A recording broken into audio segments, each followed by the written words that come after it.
नमस्कार दोस्तों, आपका बहुत-बहुत स्वागत है आपके अपने चैनल एनालाइज़ विद राजेश में। दोस्तों, इस वीडियो में हम आज के मार्केट की एनालिसिस करेंगे और कल के मार्केट को प्रभावित करने वाले फैक्टर्स और कल के मार्केट का क्या रुख हो सकता है, इस पर चर्चा करेंगे। निफ्टी बुधवार को गैप अप खुला और एक छोटे से रेंज में लिंगर किया। 15 मिनट की ओपनिंग कैंडल का ना तो हाई क्रॉस कर पाया, ना लो क्रॉस कर पाया, यानी कि टोटली रेंज बाउंड रहा। एक स्पिन टाइप की बुलिश कैंडल बन गई, यानी मार्केट होप में गैप अप खुला, पर उस होप को ड्राइव करने वाले क्यूज का भयंकर अभाव था। स्टेट ऑफ हार्मस पर अभी कोई स्थिति क्लियर नहीं दिख रही है। अमेरिका ने ईरानियन पोर्ट्स का ब्लॉकेट शुरू कर दिया है और उनका कहना है कि ईरान से न तो कोई जहाज आने देंगे न जाने देंगे। इवन जिन जहाज़ों ने ईरान को टोल टैक्स दिया है उसको भी हम रोकेंगे, यानी कि कंप्लीट ईरान का इकोनॉमिकल ब्लॉकेज शुरू कर दिया है और ये ईरान को थोड़ा प्रेशर में डालने की टैक्टिस है। हालांकि ईरान का कहना है कि उसके यहाँ जहाज़ अपना ट्रैकर ऑन करके भी आ जा रहे हैं, कोई रिस्ट्रिक्शन नहीं है, कोई डिस्टर्बेंस नहीं है, और ऐसा कह करके वो अमेरिका के ब्लॉकेज का मखौल उड़ाना चाहता है। वो निष्प्रभावी है ऐसा बोलना चाहता है। खैर, ईरान का कहना है कि उसने हार्मुज को नॉन मिलिट्री ऑपरेशंस के लिए, कॉमर्शियल व्हीकल्स के लिए ओपन करके रखा है, लेकिन मिलिट्री शिप्स जो ब्लॉकेज या रिस्ट्रिक्शन को इन्फोर्स करना चाहेंगे उनके ऊपर में कड़ी कार्रवाई की जाएगी। भारत की जहाज़ों को उसने फ्रेंडली नेशन कह करके सेफ पैसेज दिया है। भारतीय जहाज़ इंडियन फ्लैग लगा करके आना जाना कर रहे हैं, लेकिन सिचुएशन वोलेटाइल है क्योंकि ईरान अमेरिका दोनों के ब्लॉकेट को पार करना होगा, but still Indian ships are sailing there. दोनों तरफ से इस्केलेशन का खतरा है, किसी भी बात पे दोनों में झगड़ा बढ़ सकता है, और इंटरनेशनल मॉनेटरी फंड ने ये चेतावनी भी दिया है कि अब इस्केलेशन अगर दोबारा होता है तो ग्लोबल इकोनॉमी को मंदी की तरफ में धकेल सकता है। ईरान ने भी ब्लॉकेज के जवाब में गल्फ और रेड सी को ब्लॉक करने की धमकी दिया है। तो ये तो हो गई धमकी की बात, लेकिन इसके बीच में जो पॉजिटिव बातें हैं वो है कि ट्रंप ने ईरान से सेकंड राउंड की बातचीत का हिंट दिया है। उनका कहना है कि पाकिस्तान में दोबारा सेकंड राउंड की बातचीत शुरू हो सकती है, और साथ में ही सबसे जो इम्पोर्टेंट चीज़ है वो लेबनान और इजराइल में भी बातचीत शुरू हो गई है। अब ये कहना मुश्किल है कि ये कितना सफल होती है, क्योंकि इजराइल हिजबुल्लाह का कंप्लीट डिसआर्मामेंट चाहता है, जो कि हिजबुल्लाह कभी मानेगा इस बात पे काफ़ी डाउट है। तो सब मिला करके स्थिति उम्मीद भरी है लेकिन खतरनाक भी है, कुछ भी हो सकता है। बाजार में उम्मीद और बेचैनी दोनों हैं। तेल के दाम state of Hormuz commercial vehicle के खुलने की वजह से $95 के आसपास में स्थिर है, लेकिन अगर किसी बात पे 100 से पार जाते हैं तो स्थिति मुश्किल हो सकती है। अब इंडियन मार्केट की बात करें तो कल Wipro, HDFC Life, Angel One, CRISIL, Alok Industries के Q4 के रिजल्ट्स आ सकते हैं, जो कि इनके और इनके सेक्टर्स को प्रभावित कर सकते हैं। पैसेंजर व्हीकल सेल का डेटा भी आएगा जो ऑटो सेक्टर को इम्पैक्ट कर सकता है। बाजार अभी न्यूज़ बेस्ड रिएक्शन दे रहा है। ग्लोबल मार्केट में भी हल्की उम्मीद है, जिससे कि ग्लोबल बाजार में थोड़ी पॉजिटिव है, एशियन बाजार थोड़े पॉजिटिव है, यूरोपियन और अमेरिकन बाजार भी पॉजिटिव दिख रहे हैं।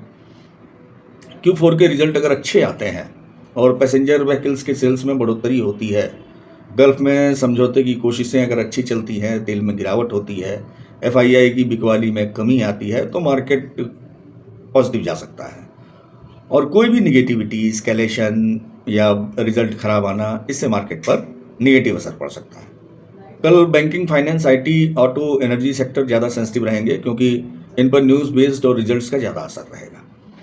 निफ्टी के लिए 24,350 और 24,660 रेजिस्टेंसेज होंगे और 24,000 स्ट्रॉन्ग सपोर्ट होगा।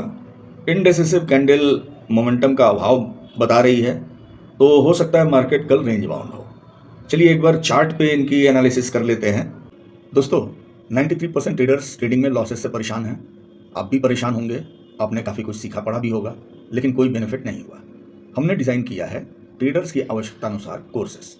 पहला, कंप्लीट टेक्निकल एनालिसिस, जिसमें price action, smart money concept and indicators के बारे में काफ़ी डिटेल नॉलेज दिया जाता है, जो कि इंट्राडे स्कैल्पिंग, स्विंग ट्रेडिंग के लिए इमेंसली बेनिफिशियल है। साथ में इंक्लूड किए गए हैं best screeners, rule based trading system, risk control system, जो कि आपको अपोजिट कंडीशन में काफ़ी सुरक्षा प्रदान करेंगे।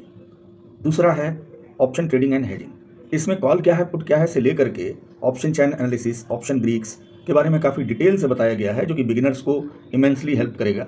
इसके बाद में प्रैक्टिकल स्ट्रेटजीज जो कि काम करती हैं उनके बारे में काफ़ी डिटेल बताया गया है, उनको एडजस्ट कैसे करेंगे, किस कंडीशन में कौन सी स्ट्रेटजी लेनी है, ये सारी बातें डिटेल में बताया गया है। तीसरा है क्रिप्टो एंड कमोडिटी ट्रेडिंग। आप जानते हैं crypto is very lucrative asset but very risky. इसमें जो कॉमन लोग हैं वो ज़्यादातर स्विंग ट्रेडिंग, स्कैल्पिंग, इंट्राडे की स्ट्रेटजीज बताते हैं। जब निफ्टी की थोड़ी सी वॉलेटिलिटी नहीं कंट्रोल होती तो क्रिप्टो की हाई वॉलेटिलिटी कंट्रोल करना काफ़ी रिस्की होता है। इसलिए रिकमेंड ये किया जाता है कि आप क्रिप्टो में केवल हेजिंग स्ट्रेटजी ही लेकर के चलिए। तो क्रिप्टो एंड कमोडिटी कोर्सेज में इनके बारे में पूरा बेसिक ट्रेडिंग सिस्टम ये तो बताया ही जाता है।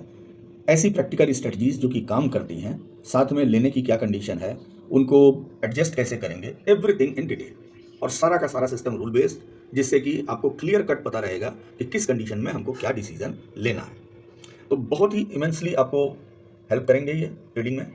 तो व्हाट्सएप नंबर दिया हुआ है, वहाँ पे केवल स्टार्ट मैसेज भेजें, आपको कोर्स के बारे में पूरा डिटेल बता दिया जाएगा। क्लासेस ऑनलाइन होती हैं और उनके रिकॉर्डेड वीडियोस भी प्रोवाइड किए जाते हैं। तो आज ही ज्वाइन कीजिए, अपने ट्रेडिंग जर्नी को स्मूथ बनाइए और ट्रेडिंग में अपना नाम बनाइए। सी यू इन द क्लास। तो ये निफ्टी का डे चार्ट है और यहाँ पे देख पा रहे हैं कि डे टाइम फ्रेम में किस तरह की कैंडल बनी है। ये कैंडल इंडिकेट कर रही है कि ऊपर में मोमेंटम का अभाव है। मार्केट के सामने ऊपर जो रेजिस्टेंस है वो एक तो ये 350 का लेवल है, 24,350 का, और इसके ऊपर 24,460 का। तो इस बात की ज्यादा आशंका है कि मार्केट फ्लैट ओपन हो और इसी जोन में लिंगर करे 24,100 से 24,350 के बीच में, या अगर थोड़ा निगेटिव आता है तो 24,000 स्ट्रॉन्ग सपोर्ट है। तो उसके नीचे 23,825 का लेवल है।